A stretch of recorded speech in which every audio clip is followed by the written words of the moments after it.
दी प्राथमिक शिक्षक सहकारी बँकेची वार्षिक सर्वसाधारण सभा रविवारी 22 सप्टेंबर रोजी संपन्न होत आहे।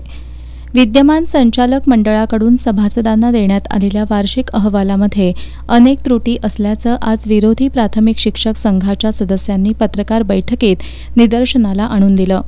बँकेच्या संचालक मंडळानं 3,23,00,000 रुपयांचा बोगस नफा दाखवून सभासदांची दिशाभूल केली आहे। या वर्षीच्या अहवालात कर्मचाऱ्यांची ग्रॅच्युटी रकमेची तरतूद केलेली नाही, रजा पगाराची तरतूद केलेली नाही।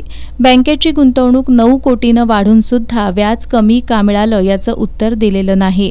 बँकेत शिपाई संख्या कमी असताना सुद्धा 5 शिपायांना बढती देण्यात आली आहे।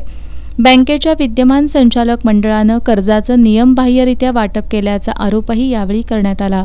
शिवाय बँकेत अपहार केल्यानं बडतर्फ करण्यात आलेल्या एका कर्मचाऱ्याला बोगस ठराव करून प्रोसिडिंग बदलून पुन्हा सेवेत घेण्यात आलं असल्याचा आरोप या पत्रकार बैठकीत संभाजी बापट आणि B.S. पाटील यांनी केलाय। या पत्रकार बैठकीला शिक्षक संघाचे राज्य नेते राजाराम बोरुडे, सरचिटणीस D.P. पाटील, श्वेता खांडेकर, स्मिता डिग्रज, राजमोहन पाटील, बाजीराव कांबळे, नसीम मुल्ला यांच्यासह शिक्षक संघाचे पदाधिकारी उपस्थित होते।